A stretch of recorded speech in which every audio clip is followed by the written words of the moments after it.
Baik, kita buka di dalam kitab Wahyu pasal 3.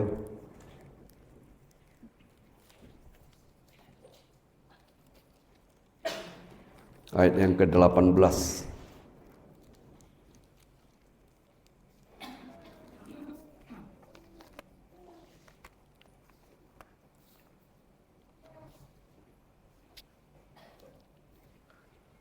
Mari kita sama-sama berdiri, kita baca ya.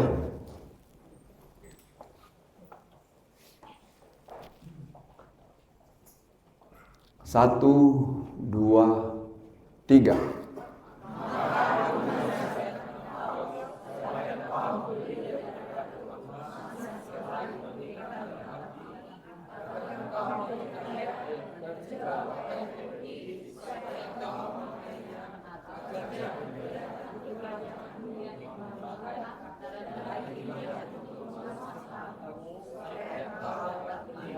Kita tundukkan kepala. Terima kasih Bapa di surga, pagi hari ini kami bersyukur kepada kami kembali diperdengarkan firman-Mu Tuhan. Biarlah firman-Mu menjadi rema, tertabur di dalam hati kami sebagai tanah yang subur dan menghasilkan 100 kali ganda. Terima kasih Bapa, urapi hamba-Mu untuk menjelaskan kebenaran firman-Mu. Dalam nama Tuhan Yesus kami berdoa dan ucapkan syukur. Amin.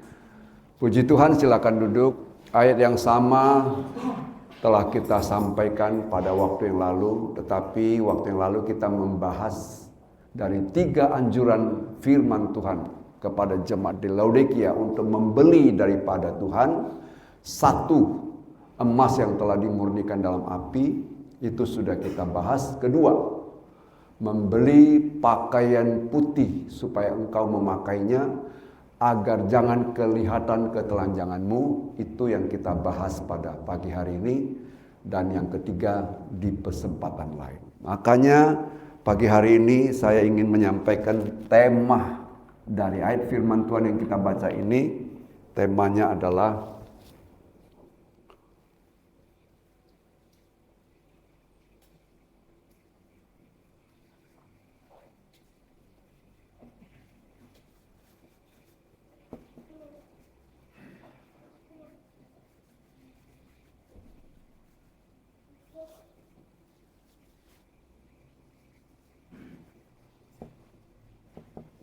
apa temanya? Coba kuat sedikit supaya masing-masing bergetar di hatinya. Yes. Siap? Amin. Puji Tuhan. Nah, pagi hari ini kita mau melihat kebenaran firman Tuhan yang ditujukan kepada jemaat di Laodikia. Firman Tuhan ini zaman dulu merupakan satu firman, ungkapan untuk realita yang terjadi di zaman itu.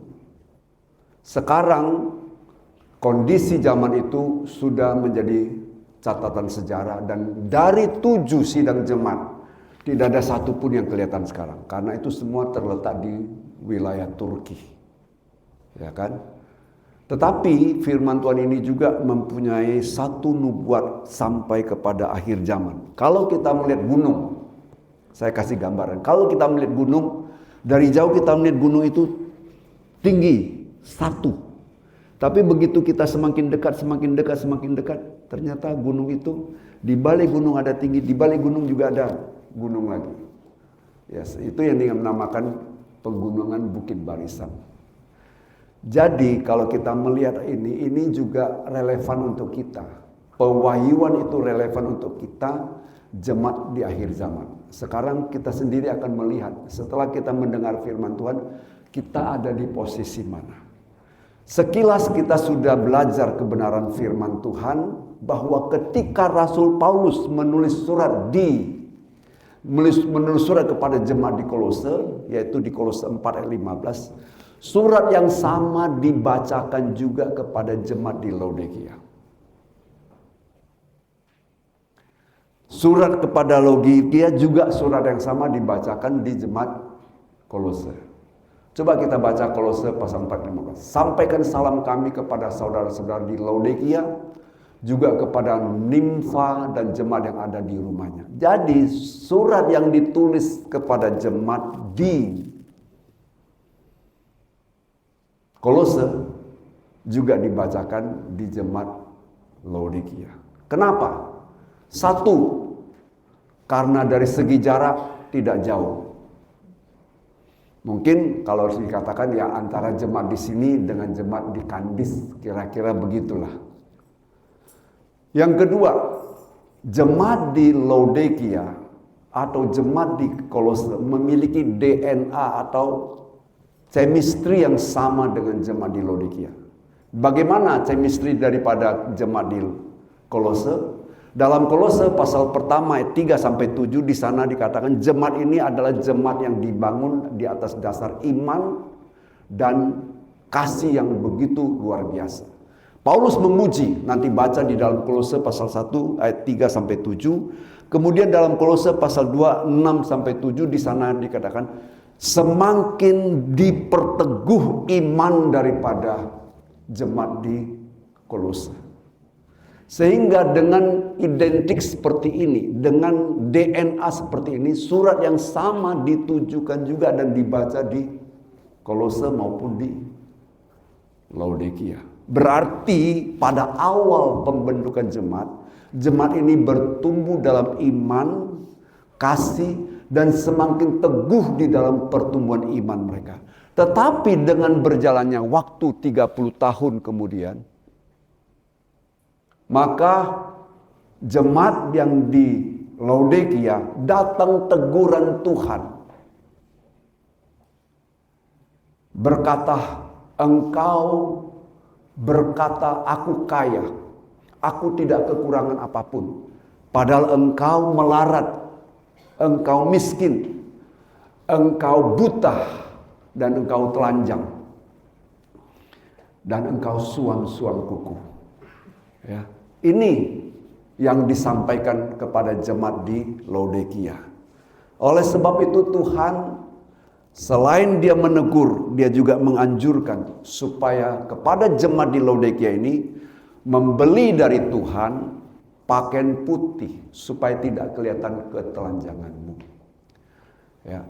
Berbicara tentang pakaian, Bapak Ibu lihat dalam kejadian dan kehidupan sehari-hari. Kalau seseorang diborgol, kemudian dibawa ke penjara atau dibawa ke kantor, ya mungkin itu kantor kejaksaan, kantor kepolisian, atau kantor KPK, pakai baju apa? Oranye. Jadi baju menyatakan identitas seseorang. Dari kacamata firman Tuhan, kita akan melihat baju selain identitas, makna rohaninya juga kehidupan rohani daripada orang tersebut, dan juga otoritas seseorang. Mengapa saya katakan otoritas seseorang masuk di dalam gambaran simbol baju yang dipakai? Bapak Ibu kalau pulang nanti, misalkan di persimpangan Mall SKA, lampu lalu lintas mati. Kemudian seseorang, misalkan, saya kasih contoh, Bapak bangun si Hombing berbaik hati. Tiba-tiba dia pinggirkan mobil dia, dan dia berdiri di simpang, terus dia katakan begini. Kira-kira didengar orang nggak? Dilihat orang nggak? Enggak. Tapi datang seorang pejabat, polisi lalu lintas, badannya nggak sebesar Pak Siombing, tapi bajunya baju polisi lalu lintas. Dia berdiri sana, terus dia angkat. Semua ikut enggak? Ikut kan? Baju melambangkan identitas kekuasaan. Kenapa saya katakan gitu? Kalau kita ingat pada waktu Yusuf ketika masih di rumah daripada orang tuanya, karena orang tuanya mengasihi dia, diberikan jubah yang maha indah. Dalam Kejadian pasal 37 ayat 3 di sana dikatakan. Tetapi karena iri hati, saudara-saudara iri hati di ayat 11, maka akhirnya baju ini dilepaskan. Baju yang maha indah dilepaskan oleh saudara-saudaranya. Dia dianiaya, dimasukkan ke sumur dan berakhir dengan dijual kepada khalifah-khalifah yang menuju ke Mesir. Bajunya dilepas, bahkan baju ini disalahgunakan, dilumuri darah dan dikirim pulang kepada ayahnya dan berkata, kami dapat baju ini. Baju siapakah ini? Maka ayahnya menangis, oh anakku yang kukasih telah diterkam oleh binatang buas. Bajunya dilepaskan.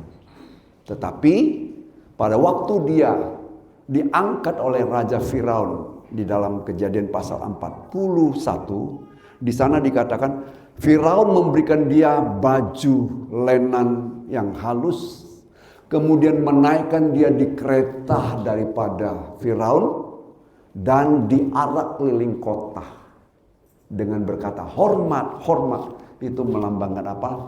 Baju yang dipakai oleh Yusuf melambangkan kepada dia telah diberi kuasa menjadi orang nomor 2 di Mesir. Jadi berbicara tentang baju itu menyatakan identitas seseorang. Secara rohani yang kita bahas pada pagi hari ini menyatakan kerohanian seseorang. Ya, oleh sebab itu mari kita belajar dengan seksama bagaimana Tuhan ingin supaya jemaat yang ada di Laodikia. Memang kalau dilihat jemaat ini sudah runtuh imannya. Tetapi seperti tadi kata WL, Bapa itu mengasihi kita. Ketika kita jauh, dia tetap menanti supaya anaknya pulang seperti ayah, bapa yang menanti anak bungsu pulang. Dalam Alkitab berbicara tentang baju, ada penyebab-penyebab mengapa bajunya sampai tidak pakai baju. Penyebab pertama adalah satu, saya mau katakan dosa kemandirian. Zaman sekarang, zaman dulu waktu saya masih kecil, masih sekolah, jarang mendengar bahasa mandiri. Tapi sekarang bukan hanya bahasa mandiri saja, bahasa itu. Bahkan bank mandiri ada. Betul? Harusnya bank mandiri nggak perlu lagi kan suntikan dari mana-mana, kan mandiri dia. Betul atau betul? Nah, hati-hati. Mandiri ini adalah humanisme di akhir zaman. Sekali lagi saya katakan, mandiri adalah humanisme di akhir zaman. Kita coba lihat. Pada waktu Adam dan Hawa diciptakan dan mereka diletakkan di Taman Eden, firman Tuhan katakan mereka pakai baju yang begitu mulia. Sampai mereka tidak melihat bahwa mereka adalah pribadi yang telanjang. Karena kemuliaan Tuhan yang merupakan baju identitas awal mereka tersemat pada mereka. Tetapi ketika kita mulai baca di dalam Kejadian pasal 5, ketika iblis dengan kelicikannya berkata, bukan begitu, sebab Allah tahu ketika engkau memakan buah ini, engkau akan menjadi seperti Allah, maka terbelalaklah muka wajah daripada Hawa. Oh iya ya, seperti Allah ya, oh iya ya. Dia ambil, dia makan. Kenapa? Kalau mau seperti Allah berarti kalau sudah seperti Allah kan nggak butuh Allah lagi. Anak-anak kalau sudah mandiri kan rasanya nggak butuh orang tua, betul? Iya gitu. Dosa manusia di awal hidup kehidupan kita adalah dosa kemandirian. Dan ini secara siklus di akhir zaman dosa kemandirian itu luar biasa. Saking mandirinya banyak terjadi masalah. Wanita yang begitu mandiri karena bisa dapat uang nggak perlu suami, maka tidak nikah. Tapi bagaimana kehidupan biologisnya? Saya tidak membahas itu, tapi saya kasih gambaran sedikit bahwa dosa kemandirian itu kembali di akhir zaman ini muncul. Jadi karena dosa kemandirian, bajunya bisa terhilang, lepas. Ketika Adam dan Hawa di dalam Kejadian pasal 3 ayat 10 di sana, mereka datang suara Tuhan kepada mereka, mereka menjauh dari Tuhan. Tuhan katakan, kenapa? Aku takut. Ketika aku mendengar suaramu, aku sembunyi karena aku telanjang. Baju kemuliaan mereka musnah karena dosa kemandirian. Mereka telanjang. Dan mereka coba untuk membuat baju dengan daun pohon ara. Tetapi dalam Kejadian pasal 3 ayat 21, kemudian Allah memberikan mereka pakaian dari kulit binatang. Ya. Coba pasal 3 ayat 21 kita buka. Dan Tuhan Allah membuat pakaian dari kulit binatang untuk manusia dan untuk istrinya itu, lalu mengenakannya kepada mereka. Ketika baju ini disematkan kepada mereka, lambang mereka telah diampuni dan kembali kekudusan mereka diberikan. Sehingga mereka tidak kelihatan telanjang lagi. Jadi baju selain sebagai pelindung fisik, pakai baju, kalau saya pergi ke Amerika, saya pernah pergi ke Amerika itu bulan 12 sampai bulan 1 pulang. Aduh, sudah pakai baju yang tebal, 4 lapis, nggak berani keluar. Kalau keluar dari rumah, lari-lari ke mobil, begitu masuk mobil tutup pintu, mobil ada heater, udah mulai panas. Nggak berani keluar. Makanya saya jarang, sekali udah pernah pengalaman pergi begitu, saya jarang mau pergi pada bulan Oktober, November, Desember, Januari, Februari. Itu Februari puncak dingin, nggak tahan. Jadi baju selain daripada untuk kehangatan, menjaga, melindungi tubuh, baju juga punya simbol-simbol yang tidak saya katakan, simbol kerohanian, simbol kekuasaan juga ada. Nah, mari kita lihat. Ya, ketika kepada jemaat di Laodikia yang merasa dirinya tidak perlu bantuan kaya, tidak kekurangan satu apapun, produksi pakaian jadi berbagai model, berbagai corak, berbagai warna, menjadi bahan perdagangan bagi masyarakat di Laodikia. Tetapi sangat miris, Tuhan mengatakan, kamu suam-suam kuku. Tuhan mengatakan, kamu pakai baju bagus, tapi sebenarnya kondisimu telanjang. Oleh sebab itu, aku anjurkan kamu untuk membeli pakaian baju putih daripadaku. Ya, sekilas saya sudah gambarkan tentang pakaian baju, fungsinya, statusnya. Ya. Nah, karena Tuhan begitu mengasihi kita, Dia berikan surat melalui tulisan daripada Yohanes Pembaptis, Yohanes murid Yesus, untuk ditujukan kepada 7 sidang jemaat di Asia Kecil pada waktu itu, yang merupakan gambaran sidang jemaat di akhir zaman. Yang pada pagi hari ini kita belajar adalah jemaat di Laodikia, yang menyarankan supaya membeli pakaian putih, dikenakan supaya jangan kelihatan ketelanjanganmu. Kita tadi sudah bahas pakaian berbicara daripada, ya. Surat ini ditulis bukan berarti mau menghakimi kita. Ketika kami belajar kitab Wahyu dalam pelajaran CCM, kurang lebih ada 70 orang. Kesaksian daripada orang-orang yang mengikuti pelajaran ini, mereka katakan begini dalam sesi tanya jawab. Mereka katakan, pada mulanya kami mau mempelajari kitab Wahyu ini ngeri, karena sana berbentuk penghakiman itu ngeri sekali. Banyak kali penghakiman. Tapi kalau kita mau belajar sungguh-sungguh, rugi bagi Bapak Ibu yang tidak melanjutkan dan tidak mengikuti pelajaran kitab Wahyu. Karena di kitab Wahyu sebenarnya digambarkan tentang kondisi akhir zaman daripada jemaat yang ada, dengan maksud supaya Tuhan datang menegur. Coba buka dulu. Tadi kita baca ayat yang menjadi pokok kita di ayat 18. Sekarang kita baca ayat 19. Wahyu 3:19. Apa firman Tuhan katakan? Ya. Barang siapa ku kasihi, ia ku tegur dan ku hajar. Bukan ajar ya, hajar. Sebab itu relakan hatimu dan bertobatlah. Pagi hari ini firman Tuhan bukan tertuju kepada Bapak Ibu dan kepada Bapak Ibu saja, karena yang ngomong saya berhadapan dengan Bapak Ibu. Tapi firman Tuhan seperti pedang bermata dua. Ketika saya menunjuk Bapak Ibu, ternyata ada 3 jari menunjuk kepada saya. Jadi artinya firman Tuhan itu ditujukan kepada Bapak Ibu dan kepada saya. Mari sama-sama legowo menerima firman Tuhan sebagai teguran untuk kita, supaya kita membeli pakaian putih untuk kita pakai. Saya katakan bahwa karena Dia mengasihi kita, Dia tidak mau kita hilang. Dia mau kita seperti anak bungsu, menyadari kondisinya pulang. Ketika anak bungsu, ya, tadi kita mengumpamakan tentang Adam dan Hawa, hilang baju kemuliaannya oleh karena dosa kemandirian. Bagaimana dengan anak bungsu? Belum waktunya dia sudah minta harta dari orang tuanya. Orang tua kan namanya sayang kan, udah kasih aja, memang itu jatahmu, walaupun belum waktunya aku beri.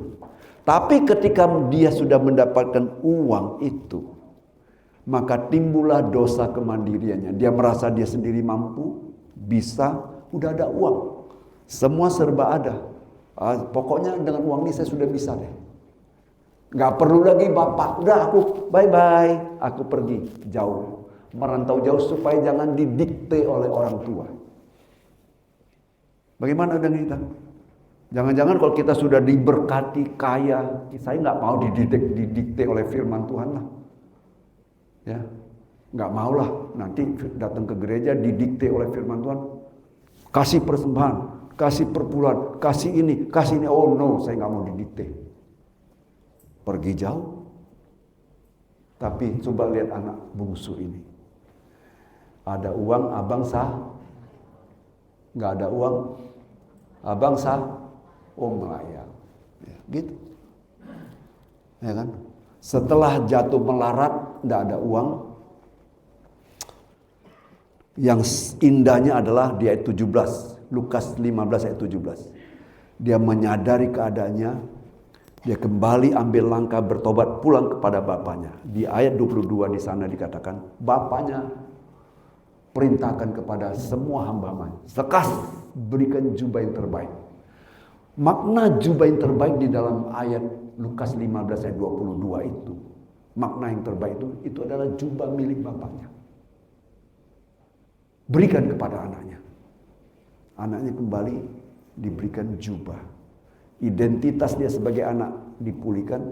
Ketika diberikan jubah, maka anak itu pulih kembali. Bagaimana dengan anak sulung? Ya. Kalau tadi jubah berbicara tentang kuasa, saya mau bertanya kepada Bapak Ibu, adakah jubah kuasa itu dalam hidupmu? Misalkan sakit sedikit aja, maka engkau berteman dengan bodrek. Sakit sedikit saja, kepala sedikit aja pusing. Ada enggak? Apa itu namanya? 00 apa? Dekanol atau apa? Hah? Metamol. Oh, Panadol. Nah, itu. Sedikit aja sudah ada dol-dol-dolnya. Ya. Tapi adakah Bapak Ibu coba? Karena jubah kekuasaan itu ada padamu. Berlutut cari Tuhan, berdoa. Ya. Jadi pagi hari ini kita belajar akan undangan nih Tuhan Yesus supaya membeli baju pakaian putih untuk kita pakai. Ya. Mari kita telusuri lebih dalam. Ya. Ketika Tuhan menyarankan untuk kita membeli baju daripada Tuhan, satu hal harus kita tahu. Tuhan kenal siapa kita. Tuhan kenal apa kita. Tadi pagi yang ikut ibadah doa pagi, saya menguraikan tentang Mazmur 103. Dari 103 ditutup dengan Mazmur 103 ayat yang ke-14. Coba kita buka. Tuhan tahu apa kamu. Ya, Mazmur 103 ayat 14. Saya ingin baca, Bapak Ibu perhatikan. Sebab dia, Allah sendiri tahu apa kita. Dia ingat bahwa kita ini debu. Kenapa dia tidak katakan, sebab dia sendiri tahu siapa kita. Kenapa tidak pakai siapa kita? Mengapa pakai apa kita? Kalau dia berbicara tentang siapa kita, itu bisa berbicara tentang status. Mungkin statusmu yang menulis ini Raja Daud. Mungkin statusmu seorang raja. Mungkin statusmu sebagai orang pedagang. Mungkin statusmu sebagai seorang presiden, atau mungkin statusmu sebagai menteri, atau seorang yang berkedudukan baik. Berarti ini berbicara pribadi, berbicara ego, berbicara jati diri, personifikasi diri sendiri. Tapi ketika dia berkata, sebab dia tahu sendiri apa kita, ini berbicara tentang bahan, tentang asal-usul kita. Karena ayat selanjutnya jelas, dia ingat bahwa kita ini debu. Bukankah kita dari debu? Nah, karena kita dari debu, tidak ada yang perlu kita banggakan. Oleh karena kesombongan daripada jemaat Laodikia lah mereka merasa mampu, kaya, segala-galanya ada.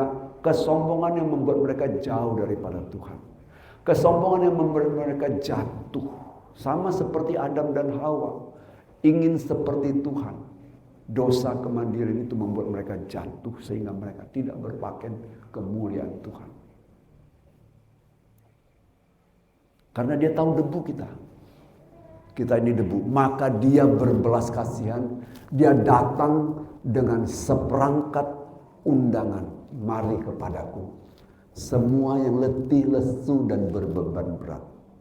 Dalam ajakan kepada jemaat di Laodikia, belilah daripadaku pakaian putih supaya kamu pakai. Kalau Tuhan sudah menawarkan, maka respon kita harusnya bagaimana? Respon kita harusnya siap. Karena di hadapan Tuhan, kita ini debu tanah, tidak ada yang bisa sembunyi di hadapan Tuhan. Tidak ada. Di hadapan gembala, halo, saudara-saudara yang bisa sembunyi. Mungkin saudara di sini memuji Tuhan dengan berapi-api. Gak ada yang tahu. Gembala pun gak tahu. Tapi Tuhan tahu. Tidak ada yang tersembunyi. Oleh karena itu, baik Bapak Ibu maupun saya, kita sama-sama debu dan tidak ada yang disembunyikan dan tidak ada yang bisa disembunyikan.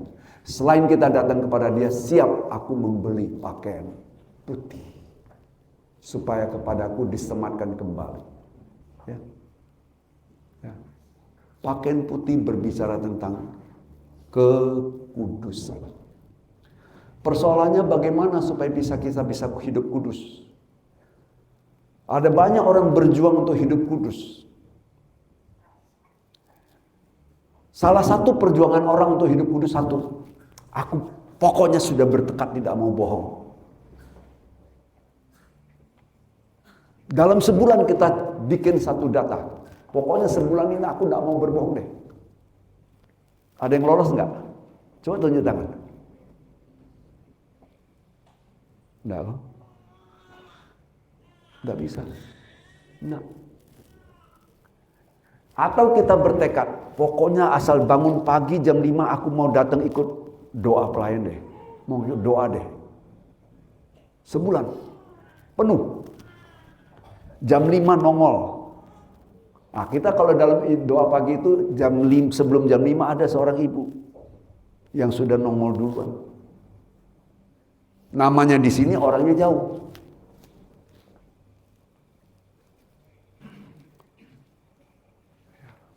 Kalau mau tahu besok hadir dalam doa Jum pagi. Siapa orangnya? Ya kan? Nah, kita datang kepada Tuhan dengan hati yang legowo, siap untuk membeli baju, yaitu untuk hidup dalam kekudusan. Cara pertama, kita buka di dalam Mazmur 119 ayat yang ke-9.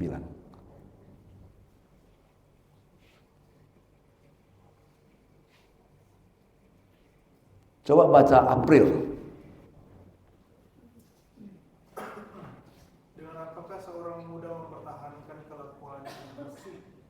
Menjaganya sesuai dengan firman-Mu. Iya. Sekarang April sudah nggak muda karena sudah berumah tangga. Ayat firman Tuhan ini pas nggak untuk April? Saya tanya dulu. Pas nggak? Udah. Atau Pak Superson, baca ayat ini dan saya tanya. Ini bukan untuk saya nih Om, untuk orang muda, betul nggak? Halo, ini kita dialog nih. Enggak, artinya sebenarnya kekudusan itu harus terjadi dari masa muda sampai masa tua. Amin. Harus dari muda. Siapa yang mau mengatakan dirinya muda? Kemarin saya menghadiri dan melayani ibadah pemuda. Pemuda-pemuda 25 tahun ke atas nggak nampak bergentayangan seluruh kota Pekanbaru. Tapi pemuda-pemuda di bawah 25 tahun hadir di ruang gereja ini. Di mana itu yang pemuda 25 tahun ke atas? Aku nggak tanya lagi sama April karena April sudah diteguhkan pernikahan. Tapi pasti hadir di kaum pri. Lu jawab dong April, kaum pri? Iya. Ibadah kedua kaum pria di rumah siapa? Ingat ya, Hengki Wijaya. Oke? Artinya apa? Ayat firman Tuhan ini artinya dari sejak muda kita harus mempertahankan hidup kudus di hadapan Tuhan. Dengan cara gimana? Dengan cara menyimpan firman Tuhan dalam hidup kita. Kita dengar, kita renungkan, kita simpan, kita lakukan. Dan kalau kita lakukan itu, siapa yang menetapkan kita kudus? Halo? Firman Tuhan yang keluar ditujukan kepada umat Israel. Begitu umat Israel keluar dari Mesir menuju ke tanah perjanjian, baru saja mereka menyeberang Laut Teberau. Dalam 1 Korintus pasal 10 bahwa ketika mereka menyeberang Laut Teberau itu gambaran daripada mereka melintasi dalam air, dibaptis dalam air, keluar. Saya coba menghitung. Awalnya saya sudah berkata, saya coba mau tahu berapa kilo. Tapi ketika kami naik mobil, sudah dikasih tahu oleh pemandu wisata pada waktu kami ke Yerusalem. Kami kan naik pesawat turun di Abu Dhabi ya kalau nggak salah, Dubai. Dari sana kami ke Mesir. Setelah melihat piramid di Mesir semuanya menuju ke Yerusalem pakai mobil. Jadi pemandu wisata mengatakan kita, sebentar lagi kita akan melalui terowongan Laut Merah, yang dahulu dalam Alkitab disebut Laut Teberau. Tahu berapa jauh? Firman Tuhan katakan. Saya kalau nggak salah ya, nanti kalau salah saya diingatkan karena Pak Herman ikut. Kurang lebih itu 11 kilo panjangnya laut itu. Dan ketika mereka menyeberang Laut Teberau, saya bayangkan 11 kilo sambil mereka jalan di belakang dikejar sama tentara Mesir. Bapak Ibu kalau berada pada posisi itu, saya juga maklumi pastilah semuanya ketar-ketir dan rasanya, diambang kematian. Ya. Nah, firman Tuhan katakan waktu mereka menyeberang Laut Teberau ini yang gambaran setelah dibaptis, maka firman Tuhan datang pertama kali kepada mereka di dalam Keluaran pasal 15 ayat 26. Firman-Nya, jika kamu sungguh-sungguh mendengarkan suara Tuhan Allah, melakukan apa yang benar di matanya, memasang telingamu kepada perintah-perintahnya, tetap mengikuti segala ketetapannya, maka aku tidak akan menimpakan kepadamu segala sakit penyakit yang aku berikan kepada orang Mesir, sebab aku Tuhan penyembuhmu. Ketika firman Tuhan ini sampai kepada masyarakat, kepada umat pilihannya yang keluar dari Laut Teberau, gambaran masa muda ketika Anda baru dibaptis, harusnya Anda hidup dalam kekudusan sampai akhir hidupmu. Tapi andai kata sudah terlambat karena setelah dibaptis masih melalang buana dengan kehidupan dosa, pagi hari ini belum terlambat. Firman Tuhan katakan, barang siapa kukasih, ia ku tegur dan kuhajar. Oleh sebab itu relakan hatimu. Mulai hari ini berjanji, aku mau hidup kudus. Dengan cara apa? Dengar, renungkan, simpan, dan lakukan. Karena kalau itu firman Tuhan yang pertama keluar, yang diberikan kepada orang Israel, kepada umat pilihan Tuhan. Dan di dalam kitab Ulangan Tuhan katakan begini. Coba kita baca di dalam Ulangan pasal 28 ayat 9. Baca 1, 2, 3.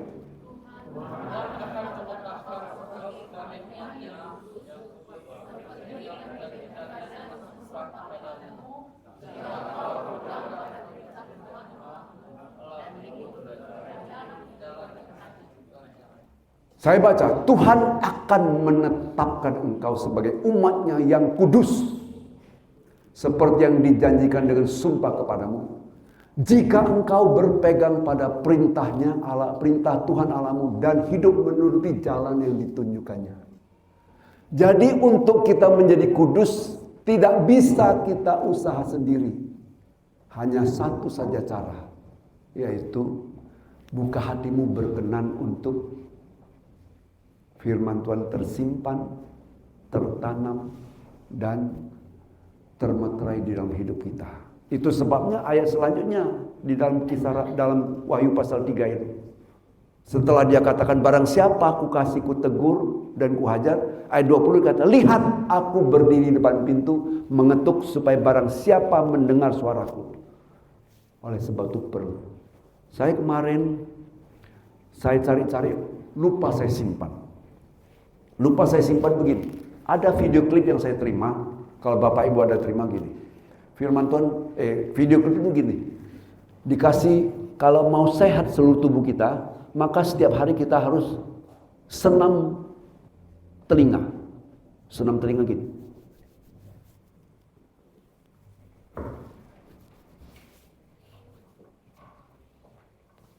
Sekarang banyak metode-metode orang bilang mau sehat lah beginilah.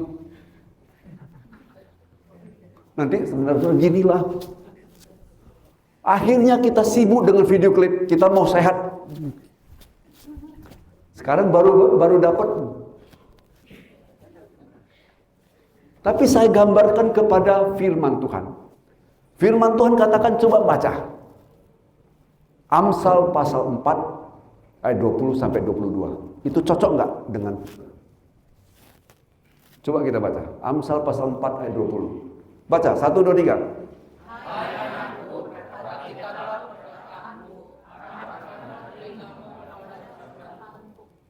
Terus?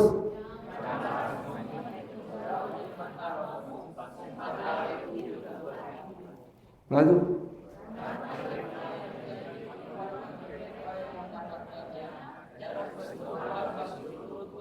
Dan kesembuhan bagi seluruh tubuh kita. Jadi kalau sekarang ada metode untuk sehat, senam telinga.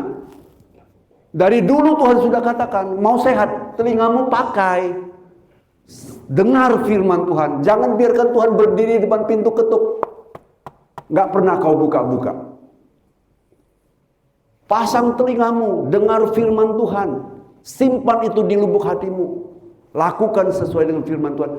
Firman Tuhan mengatakan dia menjamin kesembuhan seluruh tubuh. Amin. Lu kok gak ada yang amin? Amin. Ragu dengan firman Tuhan. Tiada pernah ku ragukan. Kalau ragu nyanyi lagu ini ya. Yang kedua, supaya kita hidup dalam kekudusan. Kita buat baca 1 Petrus 1 ayat 2. Baca 1, 2, 3.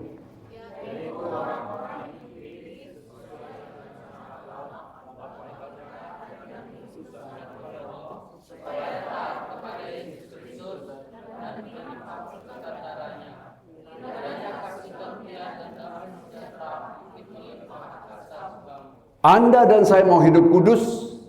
Pertama, firman Tuhan kita dengar, kita simpan, kita lakukan. Tuhan yang akan menguduskan kita lewat firman-Nya. Yang kedua, kita beruntung karena zaman sekarang ada Roh Kudus. Kita dikuduskan oleh Roh. Itu sebabnya doa 10 malam kita minta semua datang. Ada yang tidak mau datang karena belum memahami makna yang sesungguhnya. Kita dikuduskan oleh Roh. Kalau kita sudah dikuduskan oleh firman dan Roh, saya sebagai gembala nggak usah repot-repot mendorong dan ayo taat, ayo taat, ayo taat. Nggak repot. Otomatis Anda akan hidup menjadi orang yang taat.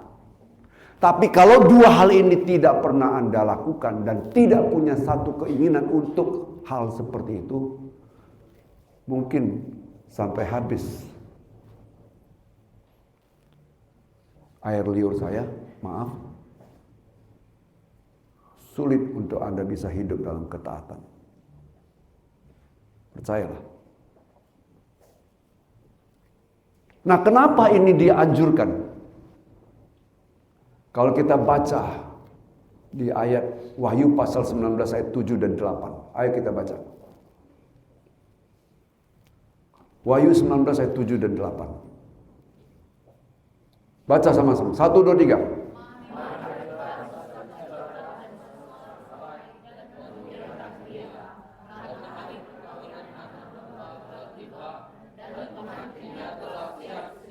Delapan.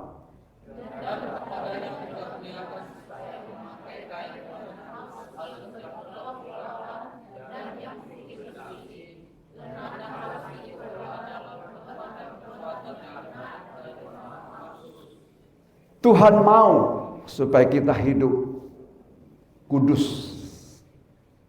Karena tidak ada pengantin yang tidak kudus. Pengantin dipersiapkan sedemikian rupa. Kalau Bapak Ibu baca kitab Ester, 6 bulan pengantin itu dikurung. 6 bulan pengantin itu dilulur. Pakai berbagai minyak. Tubuhnya dilulur, semua lulur supaya nampak wangi. Dan pakai baju pengantin siap untuk masuk ke pernikahan. Apakah Anda dan saya siap untuk menjadi 5 anak darah yang siap menyambut Yesus datang pada kali kedua? Kalau Anda tidak mau menjalani akan undangan Tuhan pada pagi hari ini, sulit bagi Anda dan saya masuk dalam kelompok 5 anak darah yang siap menyambut kedatangan Tuhan. Jangan nanti pada hari kedatangan Tuhan, mungkin saya berkata mungkin kita tidak akan mengalami kedatangan Tuhan secara massal. Mungkin belum waktunya. Tapi secara pribadi Bapak Ibu akan mengalami kedatangan Tuhan secara pribadi. Tapi ketika Tuhan datang, adakah Anda sudah siap? Seperti 5 pengantin, 5 anak darah yang siap menyambut datangnya pengantin laki-laki. Nanti manusia hidup diawali dengan pernikahan di Taman Eden. Ketika Allah menjadikan wanita mendampingi Adam. Dan manusia akan berakhir di atas muka bumi ini dengan prosesi pernikahan dengan anak domba. Ketika Yesus datang menjemput kita di awan-awan, kita bagaikan anak darah, pengantin wanita yang siap menyambut kedatangan pengantin laki-laki. Oleh karena itu, biarlah terima undangan daripada anjuran Tuhan. Belilah daripadaku pakaian putih supaya kami pakai, supaya jangan kelihatan ketelanjangan.